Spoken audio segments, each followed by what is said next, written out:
تو قرآن مجید میں اللہ تعالیٰ کا ارشاد ہے وَمَن يَبْتَغِ غَيْرَ الْإِسْلَامِ دِينًا فَلَن يُقْبَلَ مِنْهُ، جو اسلام کے علاوہ کسی اور چیز کو دین بنائے گا ہرگز یہ قابل قبول نہیں ہے۔ یہ میں نے آیت اس لیے پڑھی ہے کہ کچھ دن پہلے ایک ہندو نے میرے بیان پہ تبصرہ کیا،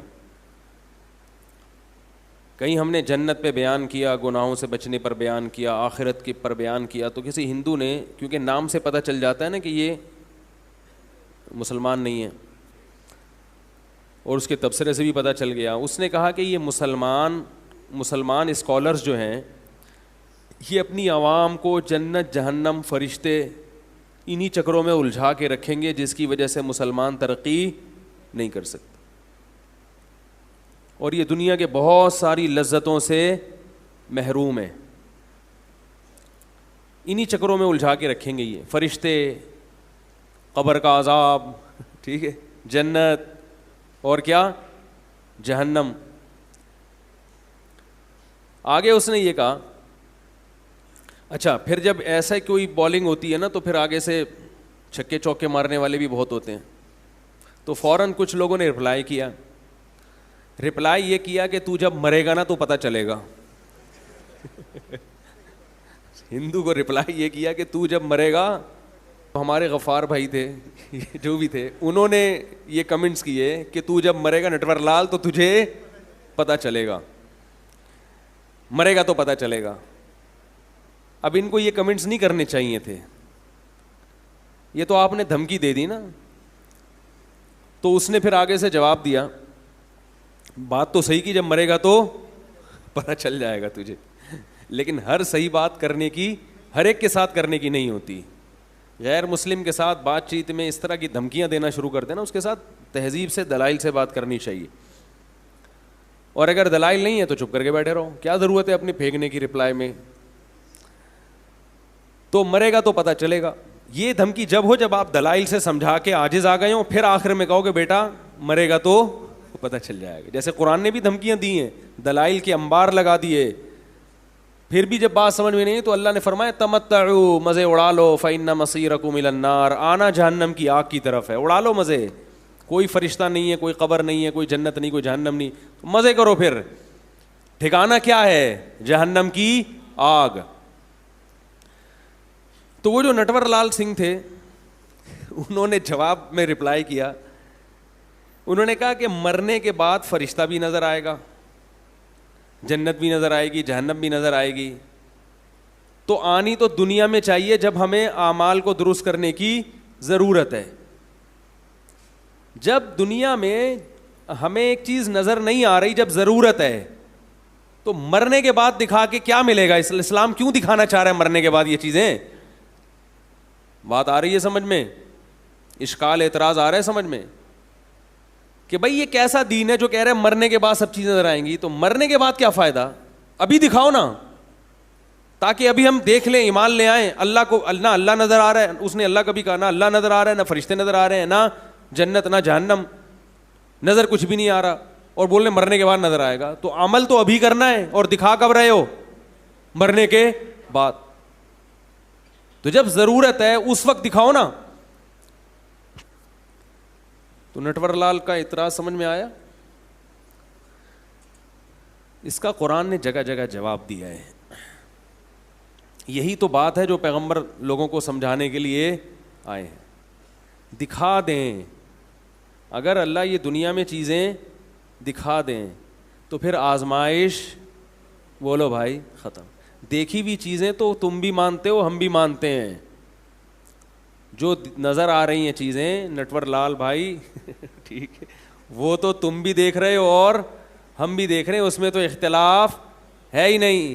اختلاف وہاں ہوتا ہے جہاں صغرے کبرے ملا کے نتیجہ اخذ کیا جائے، دلائل اس کا تجزیہ کر کے کوئی صحیح نتیجے پہ پہنچے اور کوئی غلط نتیجے پہ، وہاں انسان کی آزمائش اور وہاں انسان کا امتحان ہوتا ہے۔ قرآن بار بار اپنی کتاب میں کہہ رہا ہے، اللہ اپنی کتاب میں بار بار کہہ رہے ہیں کہ میں نے اس کائنات کو علامت بنایا ہے، اور علامت ہمیشہ اس چیز کی ہوتی ہے جو چیز کبھی نظر نہیں آتی۔ اگر وہ نظر آئے تو پھر اس کے لیے علامتوں اور سائن بورڈ کی ضرورت نہیں ہوتی۔ دیکھو بچہ جب پیدا ہوتا ہے اللہ ماں کی چھاتیوں میں دودھ پیدا کرتا ہے کہ نہیں کرتا؟ یہ علامت ہے کس کی؟ کہ اس کو کسی نے پیدا کیا ہے جو اس کی بنیادی ضرورتوں سے واقف ہے. کیونکہ اللہ نظر نہیں آ رہا, اور اللہ کی یہ صفات کہ وہ ہر چیز پر قدرت رکھتا ہے, یہ صفت بھی ہمیں نظر نہیں آ رہی, اور وہ اپنے بندوں سے محبت کرتا ہے, یہ صفت بھی ہمیں نظر نہیں آ رہی. تو اللہ نے اپنے وجود کو ثابت کرنے کے لیے ایک علامت لگائی ہے, سائن بورڈ, کہ اسے دیکھ کر مجھ پر ایمان لاؤ. ان میں ایک نشانی کیا ہے؟ ادھر بچے کی پیدائش ہوئی, ادھر ماں کی چھاتیوں میں دودھ پیدا ہو گیا. کیا یہ خود بخود ہو رہا ہے؟ یہ جو ماں کے پیٹ میں اور ماں کے جسم میں ایسے سافٹ ویئر ڈل گئے ہیں کہ ادھر بچہ پیدا ہوا, پہلے ماں روٹی کھا رہی تھی, اس سے گوشت بنتا, اس سے خون بنتا, ادھر ماں نے روٹی کھانا شروع کی, فوراً بچے کی پیدائش پہ کیا تبدیلی آئی ہے؟ دودھ بننا شروع ہو گیا. یہ خود بخود ہو رہا ہے. یہ سائن بورڈ ہے, علامت ہے جو آپ کو بار بار بتائے گا کہ اس بچے کو کوئی بنانے والا ہے. اور ایسے پروگرام جو ماں کے پیٹ میں داخل ماں میں انسٹال کر دیے, اس کا یہ کوئی پروگرامر ہے, یہ خود سے نہیں ہو رہا. آپ ایک کمپیوٹر میں ایف کا بٹن دباتے ہیں کی بورڈ پہ تو ایف لکھ کر آتا ہے, ورڈ پیڈ پہ آتا ہے کہ نہیں آتا؟ یہ خود بخود ہو رہا ہے. یہ کمپیوٹر کو اتنی سمجھ خود بخود پیدا ہو گئی, یقیناً اس میں کسی سائنسدان نے پروگرامنگ کی ہے, اس میں ونڈو کو انسٹال کیا گیا ہے, اس میں پورا سیٹ اپ لگایا گیا ہے. خدا کی قسم ایف کا بٹن دبانے سے سامنے ایف لکھ کر آ جائے, یہ اتنا پیچیدہ سسٹم نہیں ہے. بچے کی پیدائش ہوتے ہی روٹی سے دودھ بننا شروع ہو جائے, اللہ کی قسم یہ مشین کمپیوٹر سے کروڑ گنا زیادہ پیچیدہ ہے. تبھی آج تک بڑے بڑے ذہین سائنسدانوں نے کمپیوٹر تو ایجاد کر لیا, مگر ایسی مشین ایجاد نہیں کی اب تک کہ وہ بچہ پیدا کرے اور اس کی چھاتیوں میں دودھ پیدا ہو جائے فوراً. یہ عجیب بات ہے, کمپیوٹر کو دیکھ کر تو یقین کر لیتے ہیں اس کا بنانے والا کوئی بڑا ذہین سائنسدان ہے, اور بچے کی پیدائش کو دیکھ کے یقین نہیں کرتے کہ اس کا پیدا کرنے والا کوئی رب ہے, علی کل شیء قدیر ہے, جو ہر چیز پر قدرت رکھتا ہے, اور وہ اپنے بندوں سے محبت بھی کرتا ہے اور اپنے بندوں کی ضرورتیں پوری بھی کرتا ہے. تو نشانیاں وہیں دکھائی جاتی ہیں جہاں اصل چیز. دیکھو آپ جب روڈ پہ سفر کرتے ہیں تو سائن بورڈ پہ لکھا ہوتا ہے خبردار آگے کھائی ہے, لکھا ہوتا ہے کہ نہیں لکھا ہوتا؟ کیوں لکھا ہوتا ہے؟ اس لیے کہ کھائی نظر, بھائی کھائی نظر آ رہی ہوتی ہے, نہیں آ رہی ہوتی نظر. اگر نظر آ رہی ہوتی تو پھر سائن بورڈ کی ضرورت نہیں ہے. یہ کائنات اللہ نے اپنے انٹروڈکشن کے لیے پیدا کی ہے. اگر اللہ ہمیں نظر آ رہا ہوتا اور اللہ نے اپنے آپ کو دکھانا ہی ہوتا تو پھر اللہ کو انٹروڈیوس کرانے کی ضرورت نہیں تھی اپنے آپ کو, پھر اللہ کو ضرورت نہیں تھی. پھر ہندوؤں کو بھی اللہ نظر آ رہا ہوتا اور اللہ بھی نظر آ رہا ہوتا. جب اللہ نظر آئے گا تو جو آرڈر دے گا وہ تو بہت اچھی طرح ماننا پڑے گا. ایس ایچ او صاحب جب نظر آ رہے ہوتے ہیں اور وہ کوئی آرڈر دیتے ہیں تو اس آرڈر پر عمل ہونے کے لیے کسی مذہبی اسکالر کی تقریر سننے کی ضرورت نہیں ہوتی. کیا خیال ہے بھائی؟ تو یہ جو مذہبی اسکالرز کا مذاق اڑاتے ہیں نا بہت سے غیر مسلم, یہ اس لیے اڑاتے ہیں کہ یہ اللہ کی نشانیوں سے بھرپور فائدہ اٹھا رہے ہیں مگر اللہ کو ماننے کے لیے تیار نہیں ہیں, ماننے کے لیے تیار نہیں ہیں. ایک نشانی تھوڑی ہے. تو سائن بورڈ پہ لکھا ہوتا ہے خبردار آگے کیا ہے؟ کھائی. اسپیڈ بریکر کا نشان ہوتا ہے اس لیے کہ آگے اسپیڈ بریکر نظر نہیں آتا. نشانی کیوں لگائی ہوتی ہے؟ کہ جب نظر آئے گا تو پھر بریک کا ٹائم بولو بھائی نہیں ہوگا. جب نظر آئے گا تو بریک کا ٹائم, اسی وجہ سے تو نشانی لگائی جاتی ہے. اللہ نے اس کائنات میں اپنی وجود کے لیے اور اپنی قدرت کے لیے, اپنی نشانوں کے لیے کروڑ سائن بورڈ لگا دیے ہیں. یہ بتایا کہ ان تمام اس سائن بورڈ کو دیکھ کر اللہ پہ یقین نہیں آتا تو یہ والا سائن بورڈ دیکھ لو, سوکھے چارے سے ہم کیسے گائے کے تھنوں سے چکنا گاڑا دودھ نکالتے ہیں تمہارے لیے. یہ سائن بورڈ نظر نہیں آتا. سورج کو دیکھو زمین سے 9 لاکھ گنا بڑا, کروڑوں سال گزر چکے ہیں اور ایسی انرجی پھینک رہا ہے. کہتے ہیں 1 سیکنڈ میں سورج جو انرجی پھینکتا ہے وہ ہزاروں لاکھوں ایٹم بموں کی سے جو انرجی خارج ہوتی ہے نا, اس سے زیادہ انرجی 1 سیکنڈ میں سورج خارج کر دیتا ہے. اتنا ایندھن اس میں کہاں سے آ رہا ہے, اور کتنے تناسب سے اللہ نے اس کو زمین کو اس کے گرد گھمایا ہے, اور کتنے کروڑوں سال سے مشرق سے نکلتا ہے اور مغرب میں غروب ہو جاتا ہے. للشمس ينبغي لها ان تدرك القمر ولا الليل سابق النهار. فرمایا نہ دن رات سے پہلے آتی ہے اور نہ سورج اور چاند آپس میں ٹکراتے ہیں. کل فی فلک یسبحون, ہر ایک اپنے دائرے میں تیرتا ہوا چلا جا رہا ہے. اتنے بڑے بڑے جسم کے ستارے اور سیارے پیدا کر دیے, لٹو کی طرح ان کو گھما دیا اس نے. یہ کیا ہے, اللہ کی کیا ہے یہ نشانی ہے بھائی. اولم یروا الی الطیر فوقہم صافات ویقبضن, فرمایا ان پرندوں کو نہیں دیکھتے کیسے اپنا بیلنس اور توازن قائم کر کے ہواؤں میں اڑ رہے ہیں. اگر کوئی شخص یہ کہے ہوائی جہاز کے بارے میں, اڑتا ہوا ہوائی جہاز جا رہا ہو, اس میں ایک بیلنس ہوتا ہے نا بھائی. ہوائی جہاز میں, پلین میں جب آپ بیٹھتے ہیں, پلین جب ہوا میں اڑتا ہے تو اس کی باڈی کو ایک خاص کیلکولیشن سے بنایا گیا ہوتا ہے کہ اتنی اسپیڈ میں یہ اڑے گا تو اس کی دم کیسی ہو, اس کا جو آگے سے سر ہے وہ کیسا ہو, پر کتنے لمبے ہوں.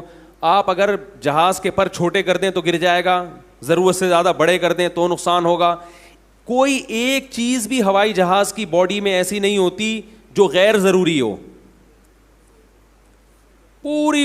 اور یہ بڑے بڑے انجینئروں کی محنت ہوتی ہے, اور یہ ہزاروں سال کی انسان کی محنت ہے, اس کے بعد جا کے اس نے ہوائی جہاز کو ہوا میں اڑایا ہے. ایک بیلنس چاہیے, لیکن پھر بھی وہ اپنی مرضی سے نہیں اتر سکتا, اس کو رن وے چاہیے, بہت ساری چیزیں اس کو چاہیے اڑنے کے لیے. اللہ فرماتے ہیں وَلَمْ يَرَوْا إِلَى الطَّيْرِ, ان آسمانوں پہ اڑتے ہوئے پرندوں کو نہیں دیکھتے کیسے اپنے پروں کو پھیلائے ہوئے اور پروں کو سمیٹ کے ہواؤں میں اڑ رہے ہیں. کیا یہ مشینیں خود بخود ایجاد ہو گئی ہیں؟ بولو بھائی. یہ جو ہواؤں میں پرندے اڑ رہے ہیں, اس مشینری کو کسی نے ڈیزائن نہیں کیا, یہ آٹومیٹک وجود میں آ گئی ہے, اتفاق سے وجود میں آ گئی ہے. ہوائی جہاز کا سسٹم اللہ کی قسم اتنا پیچیدہ نہیں ہے جتنا پرندوں کا سسٹم. ایک مکھی بھی چھوٹا سا پرندہ ہے, اس کے اڑنے کی اور پروں کو ہلانے کی اسپیڈ چیک کر کے دیکھو, کبھی پتہ چلے گا آپ کو کتنی اسپیڈ سے اپنے, یہ ہیلی کاپٹر بھی اتنی اسپیڈ سے اپنے پروں کو نہیں گھماتا. اور عجیب بات ہے یہ ہوا میں ریورس بھی ہو جاتے ہیں. ہوائی جہاز ہوا میں ریورس, بولو نا یار, نہیں ہوتا, وہ ریورس نہیں ہوتا. سمندر کے ایک کنارے سے پرندے ہواؤں میں اڑتے ہیں, ایک بر اعظم سے اڑتے ہیں اور صف بستہ ہو کے دوسرے کنارے تک پہنچ جاتے ہیں. کون ہے جس نے ہواؤں میں ان کو اپنا بیلنس قائم کرنا سکھایا؟ کون ہے جس نے ہواؤں میں ان کو قطار میں اڑنا سکھایا؟ کون ہے جس نے ہواؤں میں ان کو لائن میں لگنا سکھایا؟ جاپان نے صدیوں محنت کر کے اپنی قوم کو لائن میں لگنا سکھایا ہے, خود بخود وہ قوم لائن میں لگنا نہیں سیکھی. تو ہواؤں میں جو اڑنے والے پرندے ہیں ان کو قطار بنا کے اڑنا, اور ان کو اتنی تہذیب, کیا انہوں نے جاپان کی یونیورسٹیوں میں سیکھی ہے تہذیب؟ کیا ان کو کسی انسان نے سکھائی ہے, کسی سائنسدان نے سکھائی ہے؟ یہ وہ نشانیاں ہیں جنہیں دیکھ کر عقل مند لوگ اللہ کے وجود پر ایمان لاتے ہیں, اور جن کی عقلیں مسخ ہو چکی ہیں, جن کی عقلیں شہوت پرستی سے اندھی ہو چکی ہیں, انہیں دنیا کی ہر چیز نظر آئے گی مگر ان کو اللہ نہیں نظر آئے گا. اس کائنات کو بنانے والا نظر نہیں آئے گا, اور نہ وہ اس کے بارے میں سوچنے کے لیے تیار ہوں گے. انہیں یہی اعتراض رہ گئے مذہبی اسکالر نے جنت جہنم میں اور اللہ میں لگا دیا. مزے اڑاؤ, نائٹ کلبوں میں ناچو گاؤ, شرابیں پیو اور عیش و عشرت کی زندگی گزارو, ان مولویوں کی مجلس میں مت بیٹھو. وہ یہی کرتے رہیں گے. ایسے لوگوں کو قرآن یہی دھمکی دے گا اور بالکل بجا دے گا, تمتعوا فإن مصيركم إلى النار, اڑا لو مزے, آنا تم نے جہنم کی آگ کی طرف ہے, آنا جہنم کی آگ. اللہ نے برحق بنائی ہے جہنم کی آگ, اس کو جہنم کی آگ بنانے کا حق ہے, کیونکہ اس نے اپنے وجود اور اپنے دین کے برحق ہونے کے اتنے دلائل دنیا میں قائم کر دیے ہیں کہ ان دلائل کے ہوتے ہوئے اب کسی کے لیے انکار کی گنجائش نہیں ہے. انکار کی گنجائش نہیں ہے آپ کے پاس. اسلام آپشنل نہیں ہے کہ جس کا دل چاہے اسلام قبول کرے, جس کا دل چاہے نہیں کرے. آپشنل ہے دنیا کی حد تک, آخرت کے معاملے میں نہیں ہے. آخرت کے معاملے میں اللہ کا فیصلہ ہے وَمَن يَبْتَغِ غَيْرَ الْإِسْلَامِ دِينًا, اسلام کے علاوہ کسی بھی دین کو فالو کرو گے فَلَن يُقْبَلَ مِنْهُ, میں آخرت میں قبول نہیں کروں گا. وَهُوَ فِي الْآخِرَةِ مِنَ الْخَاسِرِينَ. اور کامیابی کی جتنی ورکشاپ کر لو اور جتنے موٹیویشنل اسپیکرز کی تقریریں سن کے سکسیز حاصل کرنے کی کوشش کرو, اللہ فرماتے ہیں جب تک اسلام کو فالو نہیں کرو گے, کائنات کو بنانے والے کو نہیں مانو گے, اس کے احکامات کو فالو نہیں کرو گے, ان موٹیویشنل اسپیکرز کی تقریریں سن کے میں تمہیں کامیاب نہیں کروں گا. یہ خود بھی جہنم کے ایندھن بنیں گے اور تمہیں بھی اپنے ساتھ جہنم کی آگ میں دھکیلیں گے. یہ تمہیں بھی دھکیلیں گے جہنم میں اپنے ساتھ, اس لیے کہ اللہ نے اس کائنات کو اپنے انٹروڈکشن کے لیے بنایا ہے. تم نے اس کائنات میں اللہ کی نعمتوں سے مزے تو اڑائے مگر اس خالق کو پہچاننے کے لیے تیار, بولو بھائی, نہیں ہو تم اس کے لیے.